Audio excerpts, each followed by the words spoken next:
문재인 대통령님께 묻습니다. 대통령님께서는 촛불혁명을 등에 업고 이 나라의 민주정부로 집권을 하게 되었습니다. 국민의 80%가 지지해주는 엄청난 힘을 얻었을 때 돌연 제 개인적 생각으로는 대통령님께서는 적폐와 함께 하였습니다. 이 나라의 탈세와 대국민 사기, 뇌물, 엄청난 양의 뇌물죄로 재판을 받고 있던 삼성의 이재용을 알현하였습니다. 그때부터 뭔가 기운이 이상한 방향으로 가고 있었습니다. 대통령님께서 배가 고프셨습니까?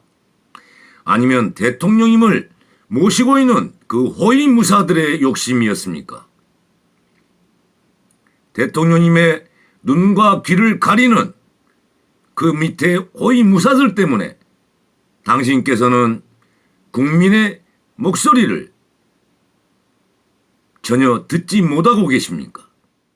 그 이후로부터 대통령님의 지지는 급격히 떨어지기 시작했습니다.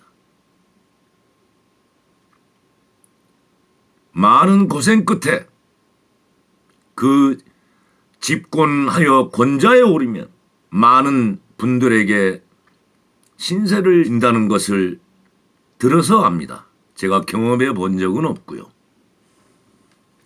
그래서 책을 많이 잡으셨습니까? 왜 적폐청산의 허기에 정말 그때 청산을 하셨더라면 지금쯤 소주병이 나뒹구는 어둠컴컴한 골방에서 술이나 처먹으면서 밝은 햇빛을 볼 수 없는 저 보수 논객들, 정치인들이 다시 활개를 치고 있습니다. 대통령님의 그 우유부단 때문에. 촛불은 그들을 청산해달라고 촛불을 들었던 것입니다. 어찌하여 그들과 함께하면서 이제 총선 후에 그들과 보수 진보 가리지 않고 협치, 노무현 전 대통령께서 대연정을 회개하다가 탄핵당한 사실을 모르십니까? 당신께서 손을 내밀 때 그들은 더 빡세게 당신을 옥죄할 것입니다. 왜 그렇게 책을 잡히십니까? 그리고 당신의 정부는 출범 이후 저 자한당 무리떼들에 대한 적폐청산보다는 내부의 적을 없앤다며 당신의 민주당 내의 정적들을 하나씩 하나씩 제거하려 했다는 의심을 갖고 있습니다. 물론 문재인 대통령께서는 5년 단임제이기 때문에 대통령께서 그런 생각을 하셨으리라 생각은 안 합니다. 그러나 포스트 프레지던트를 꿈꾸는 황태자들께서 내부의 적이라며 적폐청산의 청구를 내부로 돌리셨습니다. 안희바뀜이 그냥 나온 얘기가 아닐 것입니다. 안희정 죽이고 이재명 날리고 박원순 조용히 닥치고 있고 김은 누군지 모르겠습니다.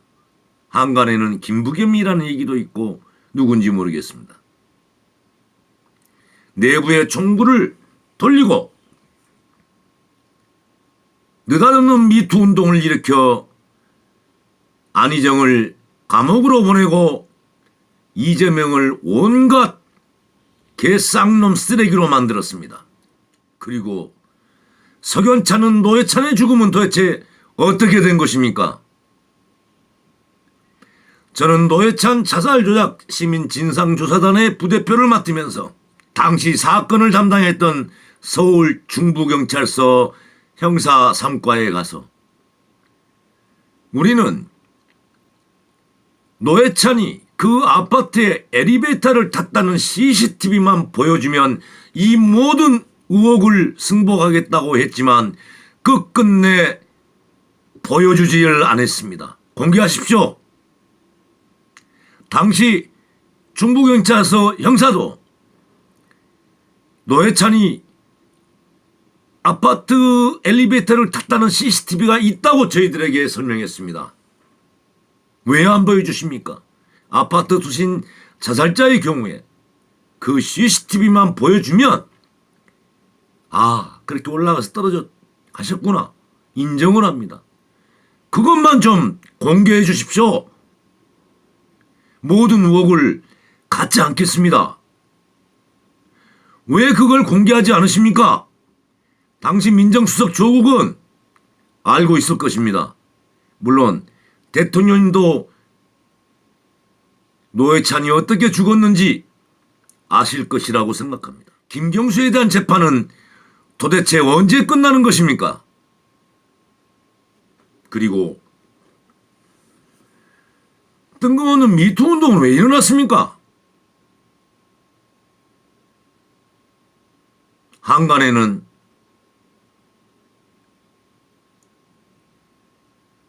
이재명 죽이기에 대한 그런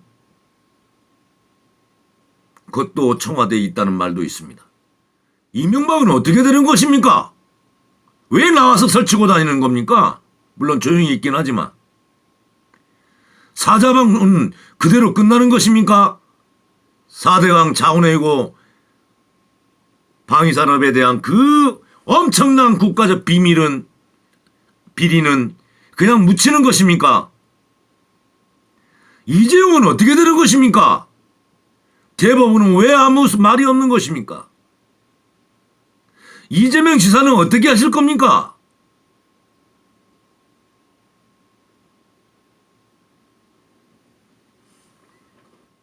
당신의 황태자들을 건드리면 안 되고 다른 사람들은 없는 죄까지 씌우는 것이 공정한 세상이요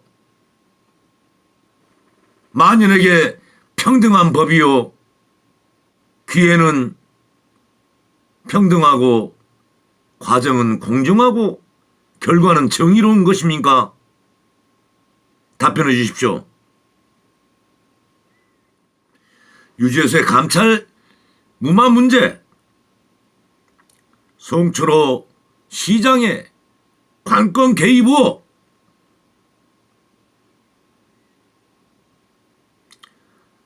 이러한 것들에 대해서 떳떳하게 수사를 받고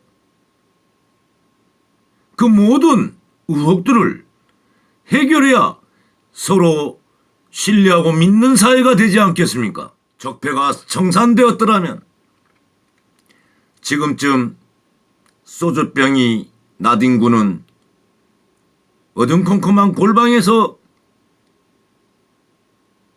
생을 마감해야 될 많은 보수 농객들, 정치인들이 하하 호호 히히 낄낄 히히닥거리며 문재인 대통령을 조롱하고 있습니다. 그동안 60평생 민주당만 바라보고 살아왔던 제 자신이 너무나 비통하고 너무나 처량합니다. 민주당을 지지해왔다는 것에 대해서 수치스럽기까지 합니다. 끝으로 별로 사소한 거지만 서운한 점 하나 말씀 올리겠습니다. 엊그제 1월 4일 토요일 2017년 1월 7일 박근혜 국정농단에 비분강개하여 광화문 광장에서 자신의 온몸에 불을 붙여 소신 공양하신 정원수님의 3주년 추모제가 있었습니다. 그 추모제는 매우 초라했고 몇몇 그분의 뜻을 기리는 분들 40~50명이 모여서 조촐하게 추모제를 보냈습니다. 조화가 무슨 중요하겠습니까? 주최 측에서는 서울시와 청와대에 조화를 요청했습니다. 민주당의 이해찬 대표와 경기도지사 이재명은 자신의 명의로 보내지 않고 비서실장 명의로 조화를 보냈더군요. 거기에는 이해찬과 경기도지사 비서실장의 조화 2개의 달랑이 있었습니다. 물론 다른 사회단체의 조화들은 있었지만 정치권에서는요. 문재인 정부가 촛불혁명으로 태어난 정부라면서 촛불혁명에서 비분강개하며 자신의 몸을 불로 불살아 소신 공양하신 정원수님의 3주년 추모제 어찌 물론 깜빡 모르셨습니까? 주최 측에서 청와대에 요구했습니다마는 거절하셨습니다. 그리고 밖으로는 촛불 정부라고 떠드십니다. 제발 촛불을 팔지 말아 주십시오. 저도 촛불 기간 내내 단 한 번도 빠져보지 않은 촛불 용사입니다. 저희를 더 이상 수치스럽게 하지 말아 주십시오. 이러한 민생 현안에 그리고 도처에 있는 적폐청산이나 우리 민족의 정신에 우리 국가 발전에 이런 거에 대한 신년사가 있으셔야지 도대체 오늘 신년사는 무슨 말씀을 하시는지 제 귀에는 하나도 들어오지 않았습니다. 단 하나 들려온 것은 총선 이후에 자한당과 함께 협치라는 명목하에 권력 나눠먹기 하겠다는 그 말만 제 귀에 메아리칠 뿐입니다. 이러한 것들을 올바르게 해달라는 게 제가 대통령님께 요구하는 신년사입니다. 이상입니다.